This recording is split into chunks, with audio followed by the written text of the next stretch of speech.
Selamat pagi untuk semua murid-murid kelas 9. Senang sekali kita bisa kembali berjumpa dalam pelajaran pendidikan agama Kristen. Sebelum kita memulai pelajaran hari ini, jangan lupa berdoa ya. Bapak berikan waktu kesempatan sebentar kalian untuk berdoa terlebih dahulu. Setelah itu baru kita lanjutkan pelajaran kita. Oke, berdoa dimulai.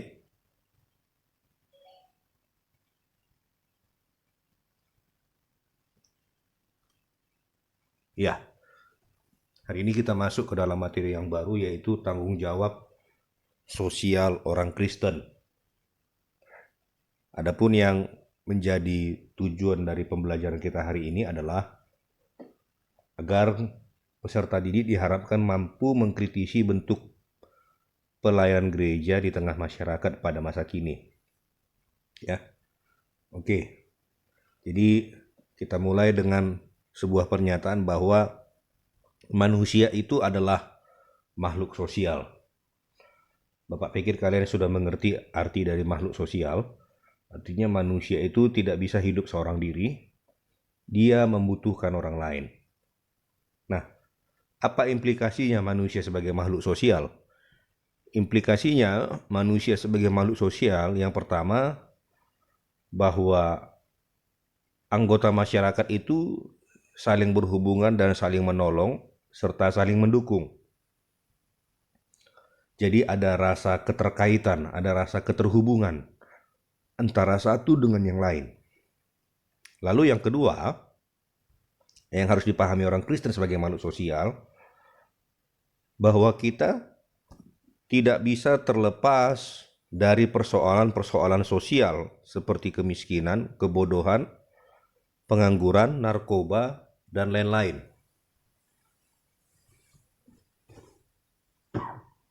Maksudnya adalah di dalam masyarakat itu, di dalam lingkungan sosial itu akan ada begitu banyak persoalan-persoalan, baik itu kemiskinan, kebodohan, pengangguran, yang menjadi penyebab gangguan di dalam masyarakat. Oleh sebab itu, kalau dikatakan orang Kristen sebagai makhluk sosial, berarti kita memiliki tugas, tanggung jawab terhadap sesuatu yang terjadi di lingkungan masyarakat di mana kita berada.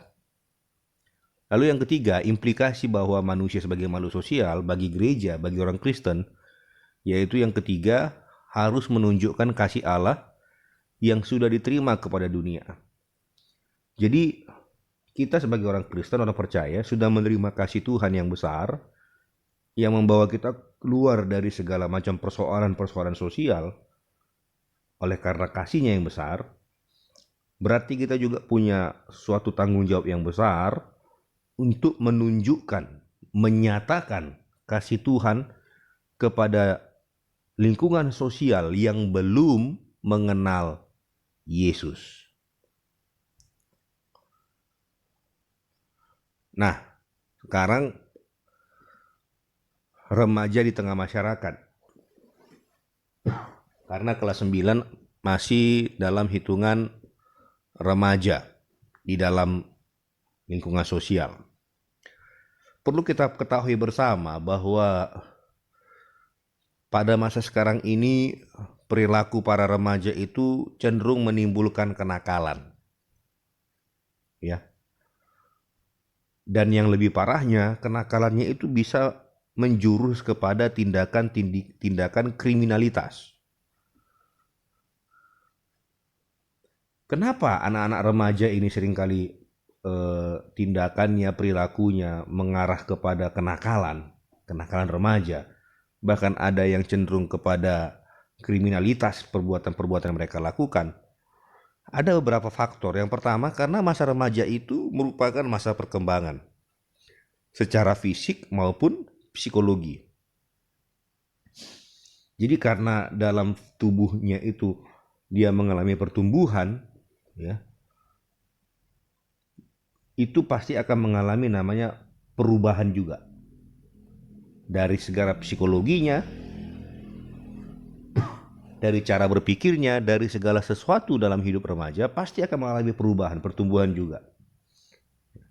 Dan yang kedua, kenapa para remaja ini sering mengarah kepada kenakalan dan cenderung kepada tindak kriminalitas? Karena remaja itu suka hidup berkelompok. Jarang anak remaja dia nggak punya geng. Minimal dia pasti punya 2 atau 3 teman dekat. Yang segala sesuatu dikerjakan selalu bersama. Apapun yang dibicarakan selalu bersama. Ya. Cenderung anak-anak remaja zaman sekarang ini dia tidak mau hidup individual, tapi dia suka hidup berkelompok. Cari rekan, cari teman. Yang satu pemikiran, yang satu ide, yang satu gaya, yang sama dengan dirinya. Dia akan cari orang-orang yang begitu. Lalu yang ketiga, mengapa para remaja cenderung nakal dan bisa menjurus kepada kriminalitas? Karena para remaja itu rasa ingin tahunya besar. Dia ingin mencoba segala sesuatu. Ketika orang tua melarang anak remaja, jangan merokok. Maka remaja itu penasaran, kenapa aku dilarang merokok? Kenapa saya nggak boleh merokok? Lalu dia coba, dia pengen tahu. Dia ingin tahu. Nah, Bapak Guru tidak tahu dalam hal apa kalian ingin mencoba sesuatu. Apakah itu kalian ingin mencoba sesuatu hal yang baik atau hal-hal yang jelek, yang merugikan dirimu sendiri atau merugikan orang lain. Cuman Bapak mau katakan sama kalian bahwa jangan lupakan nasihat orang tuamu. Rasa ingin tahu itu bagus, rasa ingin tahu itu memang dibutuhkan, tapi kalau sudah diingatkan, diinformasikan oleh orang yang lebih tua dari dirimu, jangan mencoba hal itu, maka jangan lakukan. Lalu yang keempat, nah ini dia yang sering kali terjadi dalam diri anak-anak remaja zaman sekarang ini. Mereka nggak mau dikekang. Anak-anak remaja itu pengennya bebas, nggak mau dibatasi. Ya. Jika orang tua melarang, jangan kau berteman dengan si A, jangan kau berteman sama si Uco. Maka ketika anak remaja dia merasa dia cocok dengan si Uco, satu konsep, satu ide, satu gaya, satu pemikiran, segala sesuatu dirasa sama, tidak ada yang salah dengan si Uco. Maka ketika orang tuanya melarang, dia pasti akan berontak. Ya.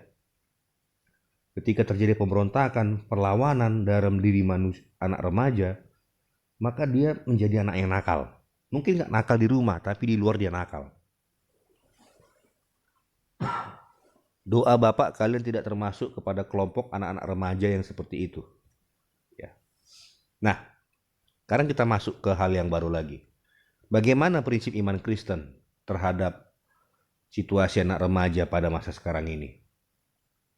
Bahwa harus diingat, hidup remaja Kristen itu harus berbeda dengan remaja pada umumnya. Kenapa kita berbeda? Karena kita ini manusia baru. Manusia baru itu adalah manusia yang sudah mengalami Kristus dalam dirinya. Yang sudah mengenal Yesus dalam hidupnya. Bahwa kita tidak lagi sama seperti dahulu sebelum kita mengenal Yesus. Dulu kita waktu jadi manusia lama, kita penuh dengan dosa, pemberontakan, penuh dengan cara berpikir yang tidak benar, penuh dengan sikap hati yang tidak beres. Ya. Dulu kita menganggap itu semua hal-hal yang biasa, hal-hal yang wajar, hal-hal yang lumrah. Tapi sekarang setelah kita mengenal Yesus, kita nggak boleh sama. Nah, maksudnya bagaimana Pak? Bahwa saya remaja yang sudah mengalami kelahiran baru. Artinya bagaimana? Yang pertama, baik secara pribadi maupun kelompok sudah lebih dahulu menerima penyelamatan dari Kristus dengan tujuan mengerjakan perbuatan yang baik. Jadi ketika tadi kita sudah menerima kasih Yesus itu kasih yang baik, kasih yang murah hati, kasih yang penuh dengan kelemah lembutan, tidak dengan kekerasan. Jadi tugas kita harus menyatakan kasih Tuhan itu melalui apa? Perbuatan baik bagi orang-orang di sekitar. Kalau teman-teman kalian cenderung kepada ke arah yang nakal, kalian nggak sama dengan mereka, ya. Karena Yesus tidak pernah mengajarkan tidak pernah melakukan hal-hal yang tidak baik selama hidupnya. Lalu yang kedua, apa artinya remaja itu sebagai manusia baru? Yang kedua, bahwa ketika kita menyadari sebagai manusia baru, kita menyatakan bahwa Tuhan itu pencipta, Tuhan itu penyelamat, Tuhan itu hakim atas semua manusia. Sehingga ketika dikatakan Tuhan itu pencipta, penyelamat, dan hakim, kita harus menerjemahkan keadilan dan pendamaian kepada seluruh manusia. Jadi dari kitanya sendiri harus jadi pribadi yang adil, jadi pribadi yang membawa damai. Jangan kita sebagai manusia baru, remaja Kristen, anak Tuhan, kita berlaku tidak adil, kita membeda-bedakan, kita mengkelompok-kelompokkan, bahkan kita jadi pemecah belah. Berarti kita belum menjadi manusia baru. Kita tidak menjadi remaja yang memiliki tanggung jawab terhadap lingkungan. Yang ketiga, bahwa keselamatan yang diterima harusnya mengubah diri kita, mengubah tanggung jawab kita secara utuh. Firman yang kita terima harus mengubah diri kita. Ketika firman itu mengubah hidup kita, itu berarti kita menjadi pelaku firman. Ketika firman Tuhan kasihi musuhmu, kita melakukannya, berarti firman itu mengubah diri kita. Ketika firman Tuhan berkata, hormati orang tuamu, mungkin selama ini kita sering cenderung memberontak, melawan, tidak mau taat, tidak mau tunduk pada nasihat orang tua. Lalu ketika firman Tuhan kita terima, kita mau menjadi pribadi yang menghormati orang tua, berarti firman itu mengubah hidup kita. Kenapa? Karena kata Alkitab, iman tanpa perbuatan pada hakikatnya mati. Ketika kita beriman pada Yesus, kita beriman kepada firman Tuhan, tapi kita tidak melakukannya, kita tidak melakukan apa yang dinyatakan oleh firman Tuhan, baik dalam hidup kita pribadi maupun dalam lingkungan sosial, berarti itu nggak ada artinya, sama saja dengan kosong. Lalu selanjutnya, apa maksudnya kita sebagai manusia baru? Selanjutnya, kita tidak boleh beda-bedakan orang lain. Siapapun membutuhkan kasih Tuhan. Ya, kalau dulu mungkin kita sering mengkelompok-kelompokkan, mengklasifikasikan. Mungkin kita berkata, aku hanya mau berteman dengan orang yang satu agama dengan saya. Atau mungkin saya hanya mau berteman dengan orang yang pintar saja. Kita membeda-bedakan, saya hanya mau berteman dengan orang yang kaya saja. Saya hanya mau berteman dengan orang yang satu warna kulit dengan saya, satu suku dengan saya. Jadi kalau orang yang berbeda dari saya tidak mau terima, saya tidak mau bergaul, saya tidak mau lakukan apapun sama dia. Nah, setelah kamu jadi manusia baru, kita punya tanggung jawab. Bahwa Yesus tidak pernah membeda-bedakan manusia, kita pun tidak perlu dan tidak boleh membeda-bedakan orang lain. Lakukan apa yang bisa kita lakukan kepada sesama. Lakukan apa yang bisa kita lakukan kepada teman-teman kita. Lalu yang terakhir, apa maksudnya? Kita sebagai remaja Kristen harus berbeda dari remaja pada umumnya. Selanjutnya adalah kita punya tanggung jawab sosial, ya, sebagai bukti dan aplikasi dari iman kita. Maksudnya bagaimana, Pak? Kita dipanggil untuk berbuah dan berbuat. Jadi bukan hanya sekedar kata-kata, bukan hanya sekedar teori, bukan hanya sekedar pernyataan, tapi kita harus action. Lakukan apa yang kita nyatakan. Lakukan apa yang kita tahu. Lakukan apa yang sudah kita terima dari Tuhan Yesus. Ya. Nah, sekarang harus kita pahami bahwa tadi itu Bapak bicara dalam hal kamu secara individu. Sekarang kita bicara dalam konteks gereja.